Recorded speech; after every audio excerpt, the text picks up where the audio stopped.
Leo ni siku nyingine tena ambayo Mungu ametupatia, ambayo mimi nayo tumeweza kukutana tena. Ninakushukuru sana kwa kuwa mwanafamilia wangu ambao umekuwa ukinifuatilia katika akaunti yangu inayopatikana YouTube kwa jina la Uncle Doni. Asante kwa kusubscribe na kulike na kucomment na kushare. Nakushukuru sana. Naomba tusonge mbele katika episode yetu ya 7. Kama tunakumbuka pale katika episode yetu ya 6 ambapo mwanadada Isabella wakati anapanga kwenda kwa Andrea. Sasa hatukuweza kujua, je, alienda kwa Andrea? Na kama alienda, je, alimkuta? Kwa sababu hapo tuliona ambavyo alikuwa akijiuliza kwamba je, akienda atamkuta au hatamkuta. Karibu sana. Isabella anasema, mimi kama binadamu, kabla sijaanza safari, kwanza kuna mawazo ambayo yalipita kichwani mwangu. Hivi mimi ni mjinga Kwa nini niende kwa mtu ambaye tumependana tu juzi hata wiki haijaisha? Halafu eti niende kwake kisa nimehofia nipendi? Hivi sitaniona kama mimi najipendekeza kwake? Hivi inawezekana kweli? Hapana, haiwezekani. Wacha nimuulize shoga yangu, naye nione je atanipa jibu gani. Pale Isabella anasema, nikachukua simu nikampigia rafiki yangu, nikamwambia, hello rafiki, habari ya saizi, uko wapi? Akawa amejibu. Nikamwambia, samahani rafiki yangu, naomba nikuulize kitu. Unajua kuna yule mkaka muuza matunda, samahani nilikuwa sijakwambia taarifa zake. Ndugu yangu ni pambe. Nini tena? Halafu kumbe nawe Isabella na siri Hebu niambie nini kimetokea? Au ndo kashakuwa shemeji nini?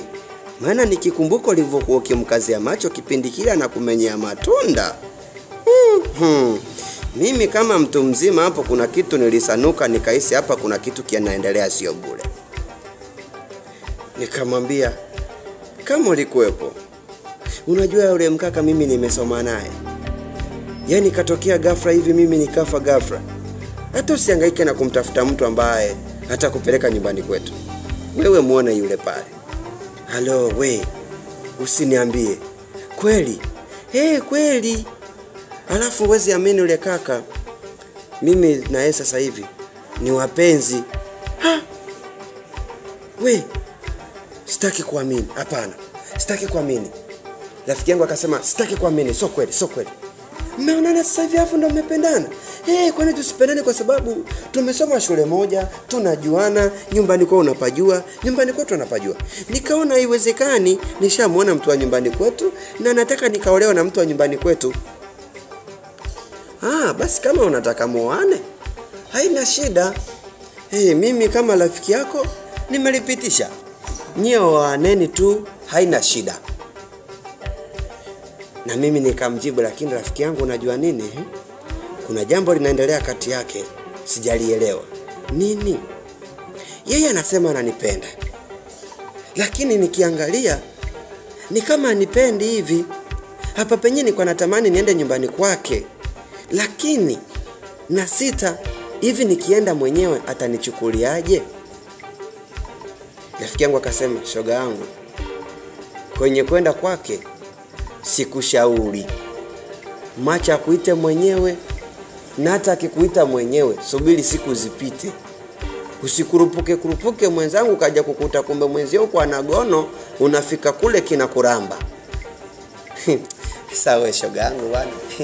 Sasa unaanza kuletea Kiswahili sasa. Kwani kuramba ndo nini? Utakuja kuumwa na gono, utakuja kupewa mimba alafu akukataa yule mkaka kashakuwa mtoto wa mjini. Unaona vidada jinsi vinavyojishobokesha kwake. Atakuja kutie mimba alafu aende kwa kidada kimoja kimfungie ndani, wewe uishie kulia na kusaga meno, anze kulia mimba peke yako, alafu mtoto kashakuwa mkubwa ndo analeta kitumbo chake hapa anasema mimi ndo baba wa mtoto. Utakufa vibaya. Na mimi nikamwambia, sawa shoga yangu haina shida. Nilikuwa tu nataka nikuulize, je, ni sawa mimi kwenda kwake muda huu? Basi kama ushanishauri shoga yangu, siendi. Isabela anasema, "Nika nimesikiliza urafiki wa rafiki yangu. Ushauri wa rafiki yangu. Nikawa sijaenda. Ikabidi nimwache. Nikasema ngoja nione itakavyokuwa. Na kesho asiponitafuta tena, nitakuwa shajua hapa huyu kaka kunipenda." Ila alinijibu kwamba ananipenda ili nilizike, kumbe sipendwi. Karibu sana katika episodi yetu ya 8. Twende tukaangalie, je, Isabela siku ya 6, yani kesho yake, alitafutwa au ilikuwaje? Karibu sana. Usisahau kulike na kucomment na kushare na kusubscribe katika channel yangu inayopatikana YouTube.